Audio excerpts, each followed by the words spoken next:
बिस्मिल्लाहिर्रहमानिर्रहीम। अस्सलाम वालेकुम। उम्मीद है आप सब लोग खैरियत से होंगे। अल्लाह पाक आप सबको अपने हिफ्ज़ व ईमान में रखे, आमीन। जी, आज मैं आपसे जो रेसिपी शेयर कर रही हूँ वो बीफ पुलाव की है। अगर आपने मेरा चैनल अभी तक सब्सक्राइब नहीं किया तो रेड बटन को दबाएं और साथ घंटी के निशान को दबाना मत भूलें ताकि मेरी हर नई वीडियो सबसे पहले आप तक पहुँचे। जी, तो हम सबसे पहले बनाएंगे पुलाव के लिए यखनी। तो यखनी, ये सब चीज़ें यखनी के लिए हैं और मैंने इसमें लिया है 1.5 किलो बीफ, ठीक है, और हड्डी वाला लिया है मैंने। और इसमें एक दरमियाने साइज़ की प्याज ली है मैंने, इसको छील कर 4 टुकड़ों में मोटा मोटा काट लिया है। 2 इंच का टुकड़ा है अदरक का और 10 जवे हैं लहसुन के, थोड़े मोटे मोटे हैं, ठीक है।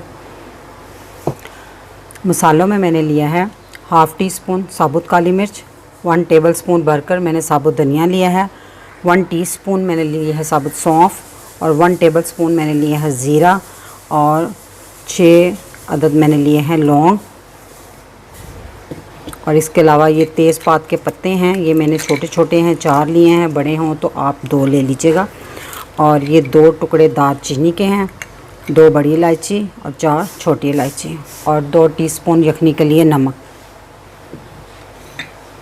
तो सबसे पहले हम जो ये वाले मसाले हैं ना, ये बारीक वाले जो हैं, ये सारे इनकी एक पोटली बना लेंगे। आप इसको वैसे भी डाल सकते हैं।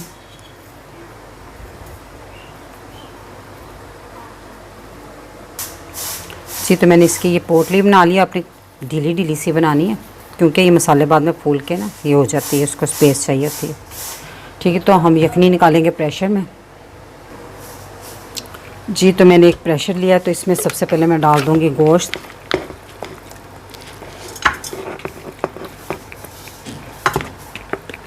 ये मैंने 1.5 किलो लिया और इसके साथ चावल जो है मैंने ना 1 kg लिए हैं, यानी कि 1 किलो। अब मैं इसमें पानी डाल दूँगी 2.5 लीटर।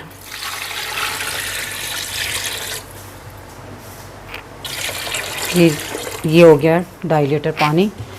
तो इसमें मैं ये जो डाल दूँगी तेज़पात, बड़ी इलायची और ये पोटली डाल देंगे। इसको अच्छे से बीच में डिप कर दें। ये लहसुन, प्याज, अदरक और 2 टीस्पून नमक। तो अब हम इसे चूल्हे पर रख देंगे। जी, यखनी में देखें बॉयल आ गया। तो अब हम प्रेशर का ढक्कन बंद कर देंगे। हमेशा बॉयल आने के बाद इसको बंद करें।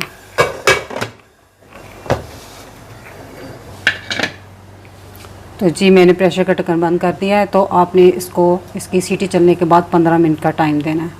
अच्छा, ये टाइम देना आपके गोश्त की जो बोटियाँ हैं ना उस पर मुनसर होता है। अगर बहुत बड़ी बड़ी और मोटी मोटी है ना तो फिर ज़्यादा टाइम लेंगी, लेकिन ये दरमियानी सी थी और हड्डी वाला गोश्त था तो मैंने इसलिए इसको 15 मिनट टाइम दूँगी। 15 मिनट मैंने इसको दे दिए थे और कुकर के अच्छे से भाप निकालने के बाद मैंने इसका ढक्कन खोल दिया। तो अब हम इसको गोश्त को और यखनी को अलग कर लेंगे। और ये जो पोटली बनाई थी ना, ये देखिए ऐसे पकड़ के ना इसको अच्छे से दबा के निचोड़ दें ताकि इसके अंदर जो भी फ्लेवर वगैरह अच्छे से सारा बाहर आ जाए, ठीक है। बाकी हम गोश्त और यखनी को अलग कर लेते हैं। ये तो मैंने गोश्त और यखनी को अलग कर लिया। यखनी को मैंने छान लिया था और ये देखें, ये इसमें 6 गिलास में यखनी निकली है और 1 गिलास साथ मैंने पानी लिया। अच्छा, तो ये मैंने 1 किलो चावल लिए हैं, पुरानी बासमती है, और इसको आधा घंटा पहले मैंने भिगो दिया पकाने से। तो ये वाला गिलास जो है ना, ये 4 गिलास थे ये किलो के, ठीक है। 1 पाव का ये गिलास है। तो मैंने इसी से इसकी मेजरिंग की और इसी से यखनी और पानी लिया, ठीक है। यानी कि 6 गिलास यखनी निकली है और 1 गिलास पानी, 7 गिलास हो गए। चावल मेरे 4 गिलास थे, तो टोटल 8 गिलास पानी हुआ। तो हम 1 गिलास कम डालेंगे पानी इसमें। मैं अभी से आपको अच्छी तरह डिटेल से बता दूँ। तो 2 बड़े साइज़ के मैंने टमाटर लिए हैं, उनको इस तरह काट लिया है। आधा कप मैंने दही लिया है, इसको फेंट लिया है। 2 दरमियाने साइज़ की प्याज ली है, इनको बारीक काट लिया है। 1 कप कुकिंग ऑयल लिया है, आप इसको घी में भी पका सकते हैं। और 1 टेबलस्पून चॉप की हुई, या कह लें कि 1 टेबलस्पून हरी मिर्चों का पेस्ट और 2 टेबलस्पून अदरक लहसुन का पेस्ट। ये मैंने फ़्रेश कूटा हुआ है और फ्रेश ही मिर्चों की पेस्ट बनाई है। साबुत गर्म मसालों में 1/2 टीस्पून काली मिर्च और 1 टीस्पून ज़ीरा, बस यही डालूँगी क्योंकि बाकी हमने यखनी में तकरीबन तमाम मसाले डाले हुए हैं।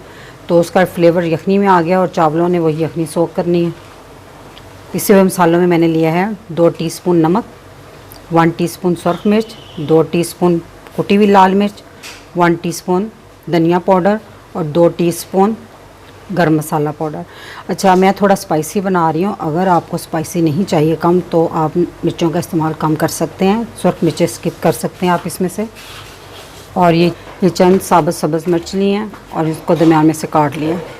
ये कुकिंग पॉट में मैंने ऑयल को डाल दिया, तो इसमें सबसे पहले हम प्याज को फ्राई करेंगे। तो इसको गोल्डन ब्राउन होने तक फ्राई करेंगे। आंच मैंने तेज़ कर दी है।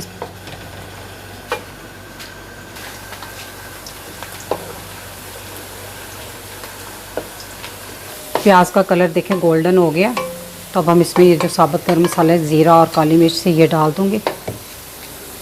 थोड़ा सा इसको इस तरह करने के बाद इसमें हम अब पानी डाल देंगे। थोड़ा सा इसको छिंटा लगाएंगे ताकि इसका कलर अच्छे से निकल आए।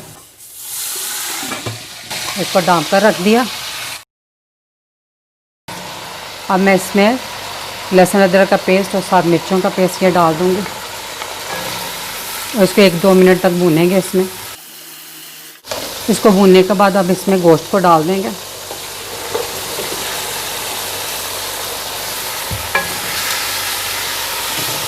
अब इसको थोड़ा सा भून लेंगे इसमें ऑयल में। जी, थोड़ा सा गोश्त को भूनने के बाद अब इसमें जो ड्राई मसाले मैंने आपको बताए थे ये सब मैं इसमें डाल दूँगी। अच्छे से मिक्स कर लें इसको। इसमें मैं डाल दूँगी टमाटर, साथ ही मैंने डाल दिया क्योंकि ये टमाटर थोड़े से जितनी देर में सॉफ्ट होंगे साथ ही नमक मिर्च भी इसमें भुनी जाएगी। अब इसको हल्की आंच पर 5 मिनट तक ढाँप कर रख देंगे ताकि टमाटर अच्छे से सॉफ्ट हो जाए।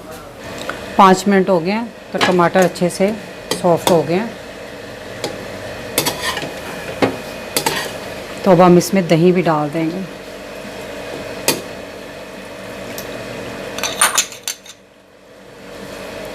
और दही डालकर उस वक्त तक इसको भुनेंगे जब तक कि ऑयल सेपरेट ना हो जाए और दही का पानी खुश्क ना हो जाए। इस टाइम मैंने आंच हल्की की थी दही डालते हुए।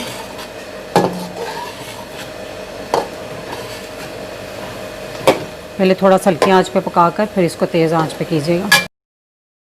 देखिए दही का पानी खुश्क हो गया और ऑयल बिल्कुल सेपरेट हो गया। तो अब हम इसमें यखनी डाल देंगे।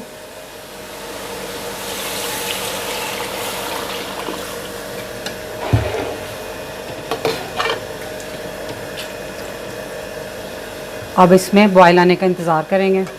पानी में बॉयल आ गया और चावलों का अच्छी तरह पानी निकाल कर तो आप चावल इसमें डाल दें और इसको अच्छे से एक दफ़ा हिला दें।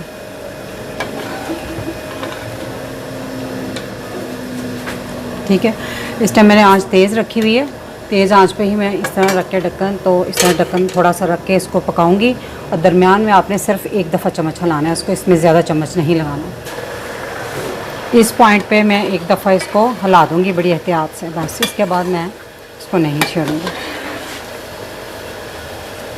अब इसका पानी और खुश्क होगा।